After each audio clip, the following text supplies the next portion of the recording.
Monica, working as Associate Professor in NIET Pharmacy Institute, which is being affiliated by Dr. APJ Abdul Kalam Technical University. So, I am going to start with my subject, that is Pharmaceutical Microbiology, code BP 303T. So, in this lecture, lecture number 6, I will try to give focus on the cultivation part of anaerobes. We will try to cover cultivation of anaerobes. We will try to cover how to preserve the pure cultures. Once we have isolated our cultures, once we have isolated our pure cultures, how we can preserve those cultures for further experiments, for further uses. So, in this lecture I will focus on cultivation of anaerobes. In the previous lecture, lecture number 5, I tried to cover various techniques for isolation of cultures, pure cultures using direct inoculation. We covered streak plate, we covered spread plate, but now in this lecture I will focus on cultivation of anaerobes. Now, what is the difference between anaerobes and aerobes? First, I have covered in my previous lectures also. So, I will try to cover organisms which are based on oxygen requirements are called aerobes, and which do not require oxygen at all are known as anaerobes. So, cultivation, we will cover cultivation of anaerobes as well as we will cover the preservation techniques, how we can preserve our pure cultures for the further use. So, in my previous lectures also I defined what are anaerobes, what are aerobes, what are microaerophils, what are aerotolerants. So, these are the mainly for if we consider, that is aerobic, anaerobic or microaerophilic or aerotolerant microorganisms. So, if we want to grow them in the lab, if we have media, we have sterile media, we inoculate it with some of the microorganisms, and if we see the growth of microorganism is take place at the top, that means these are the bacteria which are growing under high requirement of oxygen. They are growing, they are called obligate aerobes. They are growing in the strict condition where there is oxygen equivalent to that of atmospheric oxygen, only then these microorganisms, these bacteria are growing. That means these require oxygen for growth. If they are growing at the bottom, that means they are obligate anaerobes, means they do not require oxygen at all, they will not grow in presence of oxygens. So, at the bottom if we are seeing the growth, that means they are obligate anaerobes. After that, facultative means they require oxygen. If they are facultative aerobes, means they require oxygen for growth, but it is not a strict condition. They can grow, some of the few of the species can grow at the bottom also. They do not require strict conditions of oxygen, they will grow in the that is whole tube, but if the most of the growth will be at the top, but some of the species you will be able to see in the bottom areas also. So, that means they are not requiring any strict conditions, but they are, as they are facultative aerobes, means they are not requiring the strict conditions. Few species may grow at the bottom also. Similarly, now what are aerotolerants? Aerotolerants are the microorganisms which can grow with oxygen, in presence of oxygen. They are the microorganism which can grow in absence of oxygen. So, the growth will be uniform throughout the test tube. As you can see in this test tube, the growth is uniform throughout.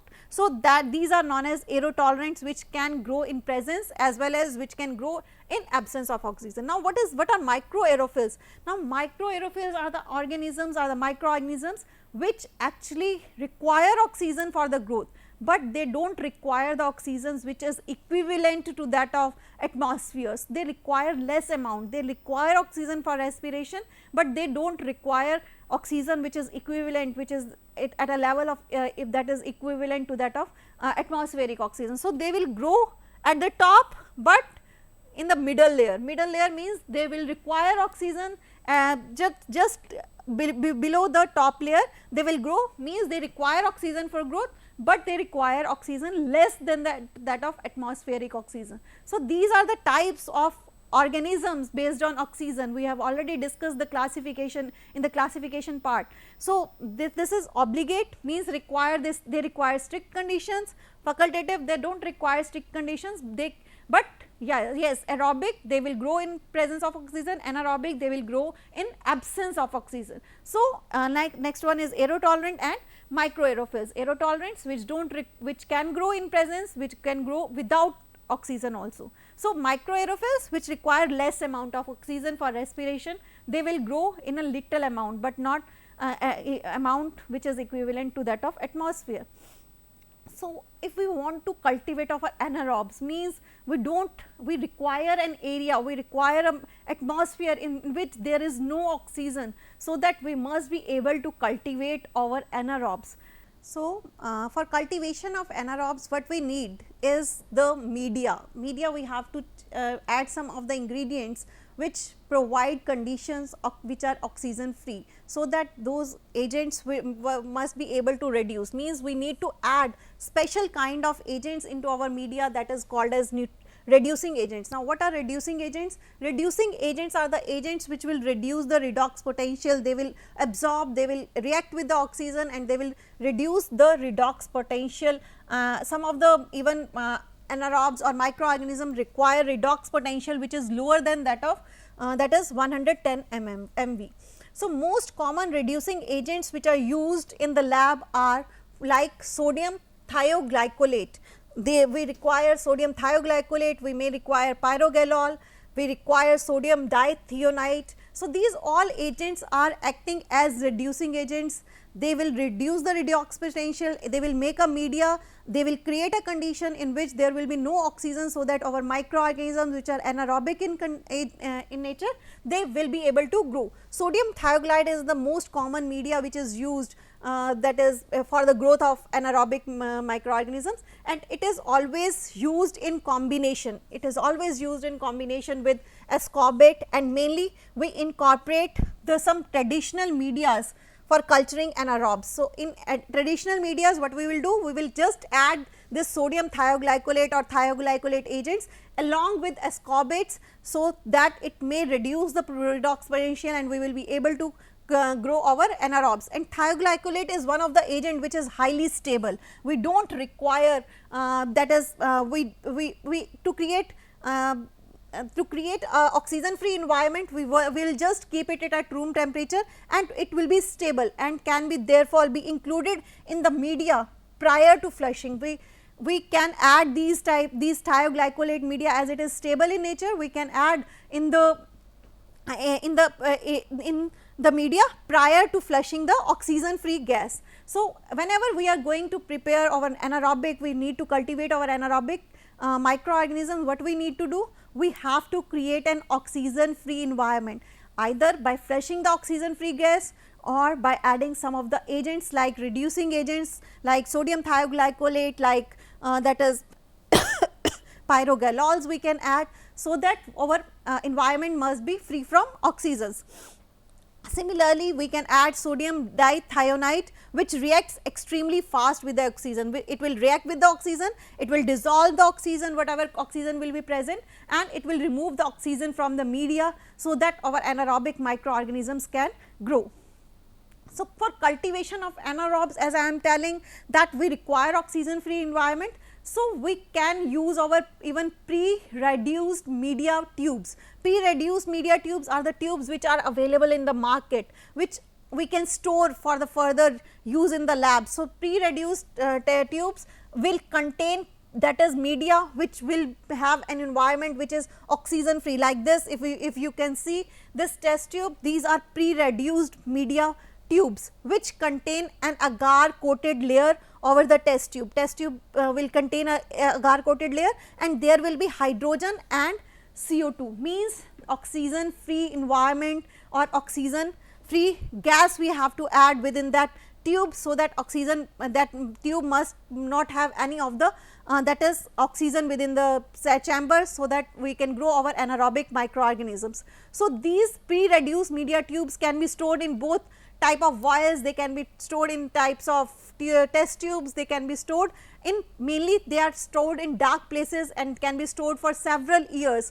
without becoming oxidized, without, they will remain oxygen free. When vials of pre-reduced media or anaerobic cultures are opened, we have, whenever we want to open, they are covered with a, that is gas impermeable stopper is always there. So, if we are having gas stopper, impermeable stopper, whenever we are going to remove this stopper from the test tube, what we need to do? We have to flush a gas in the chamber. If we have opened this test tube is containing the pre-reduced agar layer, and whenever we are going to open this gas impermeable stopper, we have to keep it there in an environment that must be oxygen free. We have to flush carbon dioxide within the chamber. So, this is what we call as roll tube technique. Roll tube techniques, we have to put our that tube which is pre-reduced and which is not having, which is having oxygen free environment. We have to flush that test tube. When we will open that tube, we will have to connect it with the that is a tube which will flush the carbon dioxide within the tube, and we can inoculate our whatever microorganism we want to grow, we will inoculate with the help of inoculation loop, and we will, that is when motor will start, that test tube will rotate, and when it will rotate, the loop will inoculate our microorganisms on the layer of the, that is agar, which is there, which is coated over the surface of the test tube, and that layer, that microorganisms will get inoculated on the surface of that agar area, and once they have been inoculated, we will cover that again, we will stop to flush the carbon dioxide, we will cover it with the, that is lid, that is gas impermeable stopper, and we will remove that test tube from there, and we will place that test tube, closed test tube into the incubator. We will provide the conditions so that those anaerobic microorganisms can grow in the test tube which is having oxygen free environment. Similarly, there are various methods by which we can grow our, we can cultivate our anaerobes. One is candle jar method. Candle is the indicator of oxygen, whether there is oxygen in the environment or not, that will indicate that pre-reduced or pre-reduced plates can be placed. We can use media, reducing media, various types of media which provides anaerobic conditions. We can make those test tubes, we can inoculate those test tubes, and we can inoculate those Petri plates, we can place them in the jar, and once the lid of the jar is closed, this candle will indicate when it will stop burning, that indicates oxygen free environment. Once the oxygen free environment will get created within the jar, glass jar which has been closed with a lid, then we will place that jar into the incubator so that our microorganisms can grow within the oxygen free environments. So, this is known as your candle jar method. Candle jar is just acting as a indicator of oxygen, that we have created oxygen free environment. After that comes the special type of a that is jar, that jar is known as McIntosh and Flight's anaerobic jar. McIntosh Flight's anaerobic jar is a special type of a jar created for creating an anaerobic environment. The jar is about 20 to 12.5 inch and it is actually made of metal. Its all parts are made of metal. It has airtight body, it is made up of metal, it has screw going through the curved metal strip to secure and to hold the lid in place, so that once you have closed the lid remains at its place and there no oxygen must be able to enter within the jar.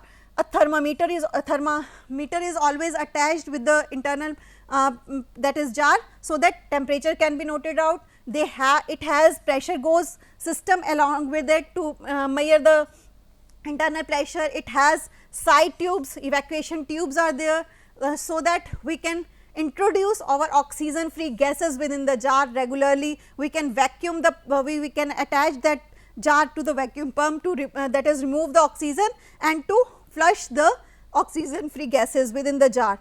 Similarly, it has wire cage hanging from the lid to hold the catalyst. There are catalysts to remove the oxygen from the jar. So, that is why always we have a wire cage hanging from the lid to hold the catalyst. That catalyst will react with the oxygen and remove the oxygen, that makes hydrogen react to oxygen without the need of any of the ignition source. So, catalyst will provide an environment in which that is H2 can react with O2 and we will get that is H2O. So, that create that catalyst, in presence of catalyst, that reaction will take place. So, those catalysts are always always hang from the that is wire cage. This is the structure of that is this is how that jar looks like. So, this is a jar, this is having a glass surface envelope containing sodium bicarbonate. There is an envelope where there is a sodium bicarbonate and sodium borohydride and the whole jar is covered with the lid, that is that lid is O-ring gasket, means this lid is highly tightly closed lid which is attached to the jar, and these that whole jar is made up of that is metal. After that we have clamp with a screw that will hold the lid at its place on the jar, and we have this hanging wire gauze wire lid, that means we will add palladium as a catalyst which will help hydrogen to react with the oxygen. So, that hydrogen whatever hydrogen is releasing from the that is envelope containing sodium bicarbonate and sodium borohydride will release CO2 and H2, and that H2 will react with that is oxygen and will convert that oxygen to water, and CO2 will be released that will create an environment that is free from oxygen.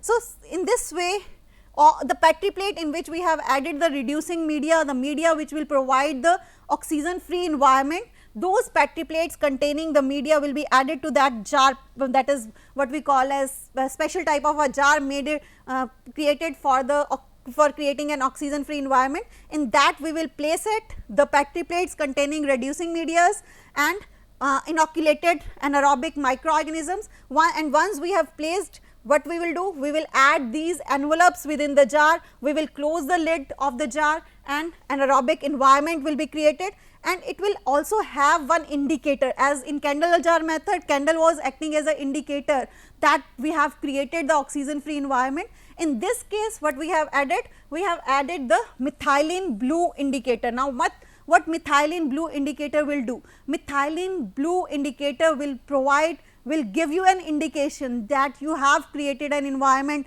which is oxygen free. If the strip remains blue, that means oxygen is there, but if it becomes colorless, that methylene blue strip becomes colorless, that means you have created an oxygen free environment.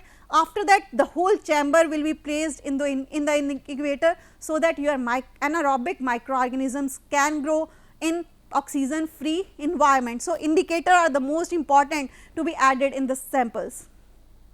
After that we have gas packs. Now, what are gas packs? This is a simple kind of a packs that are known as sachets also. These are the sachets of dry powder and pellets which contain sodium borohydride.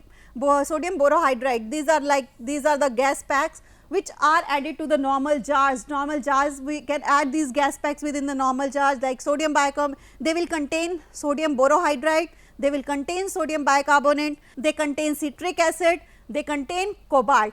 Ultimately all these will react to create an oxygen free environment. These chemical when mixed with water produce hydrogen and carbon dioxide. These all ingredients which are there, these ingredients will react to produce hydrogen and carbon dioxide along with sodium citrate they will release. And what will happen? They will release hydrogen and hydrogen will react with the oxygen, whatever oxygen is present, hydrogen will react with the oxygen, and we get oxygen free environment as we were getting in the that is previous chamber also, that hydrogen will react with the oxygen and we will get water that will get converted to water, and we will get carbon dioxide, we will get sodium citrate. Again hydrogen and oxygen react in the presence of a catalyst. So, palladium is a catalyst which must be added, so that the reaction of hydrogen and oxygen takes place, and we will be able to convert our hydrogen to our oxygen to that is water with the help of these catalysts. These sachets when kept in appropriate size in a airtight containers like this, these are the airtight containers in which we can add these sachets, and these sachets will produce hydrogen, these sachets will produce carbon dioxide, they will be having the palladium, so that hydrogen and that is oxygen can react and will get converted to the that is water. So, in this way, or along with that we need to add the indicator too. Indicator was methylene blue, and methylene blue is an indicator which will be blue when there is an oxygen within the environment, and when oxygen free environment will be created, that strip will become colorless. So, we need to add gas packs into the that is chamber, and we need to add a methylene blue strip we have to add within the chamber, so that we must be able to analyze that we have created our that is oxygen free environment. So, this is a technique by which we can that is obtain. Similarly, Johann H. Breuer was the scientist who devised a special type of a medium that is known as Breuer anaerobic medium, and that medium contains various agents, like they contain sodium thioglycolate, they contain the pyrogallose, various agents have been added that in special type of a media, as well as he created a special type of a that is lid we call as Breuer's lid. That lid is known as Breuer's lid, means like petri plates, there is a petri plate and lid he has covered like this. This type of a lid is dwelled by the Breuer, that is known as Breuer lid. Now, Breuer lid what is doing? It is reducing the that is entrapment of oxygen within the chamber. When petri plates are there, we add Breuer that is media into the petri plate, and we will cover it with a special type of a lid, which will reduce the that is gap between the lid and the petri plates. There should be no gap in between the media and the lid, otherwise oxygen will get entrapped within the media, oxygen will get entrapped within the petri plates. So, that is why they have designed special type of media, that is Breuer was the scientist who devised special type of media which contains reducing agents, which contains indicators, so that he must be able to analyze that oxygen free environment has been created, as well as he designed a special type of lid, special type of petri plate in which we can so that there must be no entrapment of oxygen within the chamber, so that we can grow anaerobic microorganisms within that that is petri plates. After that comes, this was all about the cultivation of anaerobes. Next is preservation. As I am telling, what we mean by preservation, we need to whatever pure cultures we have developed, that is pure cultures, maybe aerobic, maybe anaerobic, whatever microorganisms, whatever bacteria we have, that is growth, we have cultivated, we have to preserve them for future use. So, for future use, if we want to preserve our pure cultures, what we can do? We can use these methods like periodic transfer of fresh media, refrigeration techniques, we can use paraffin method, preservation by overlaying cultures with mineral oil, we can use cryopreservation, we can use lyophilization techniques. Out of these 3 techniques we use on lab scale. These 3 techniques are used on lab scale, whereas these techniques are used on industrial scale for preservation.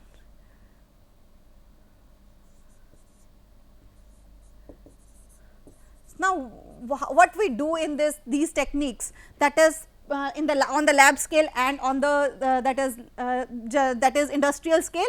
On the lab scale, periodic transfer means we have to transfer our strains from one media to the other. Every 15 days we have to transfer. If we want our strains to remain live, we have to transfer them into the fresh media. Strains can be maintained by periodically preparing fresh cultures, fresh medias, and transferring, changing their from one media to the other. Fresh nutrients we have to provide, so that they remain live in nature, otherwise they will kill if the nutrients are that is depleted from the samples. So, medias, so fresh nutrients are required. So, we need to periodically transfer our fresh that is cultures, our bacteria to the fresh culture. Second is refrigeration techniques. In refrigeration techniques, we can preserve our species for 2 to 3 weeks. 2 to 3 weeks we can preserve our species, and that is bacteria, and 3 to 4 months we can keep our fungi in pure form in the refrigerators, so that they remain live. The cultures will remain live if we refrigerate them at 0 to 4 degrees centigrade, either in refrigerators or in cold rooms.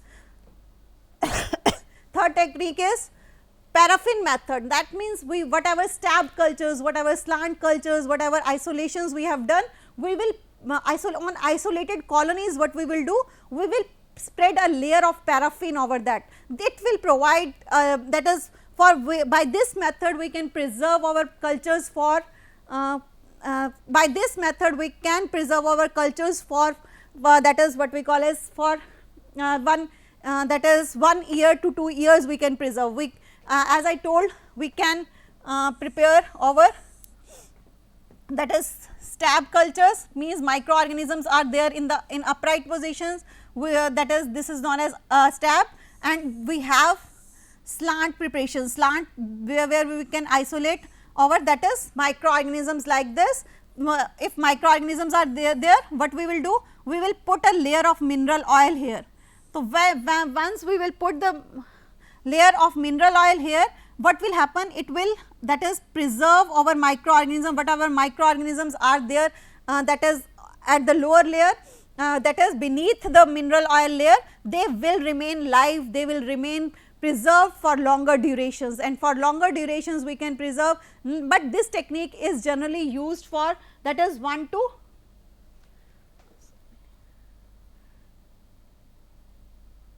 but this technique is generally used for only that is 1 to 2 years. These can preserve our cultures for 1 to 2 years. This is a simple and most economical method of maintaining pure cultures of bacteria and fungi. In this method, sterile liquid paraffin is poured over the slant. As I have shown, slant slopes, we will that is pour our paraffin, we will pour our mineral oil over the that is slants, we can pour in the upright position, upright layer like this. If we have test tubes, we have media, we have that is inoculated microorganisms. After that, we will, if we will place that is paraffin layer over here on the in the top at the upright position, that paraffin layer will allow the microorganisms to remain live for longer durations, for even 1 to 2 years they will remain live. If even kept at room temperature, the layer of paraffin ensures anaerobic conditions and prevents dehydration of the media. Media will not get dehydrated, microorganisms will not multiply in number, but they will remain dormant.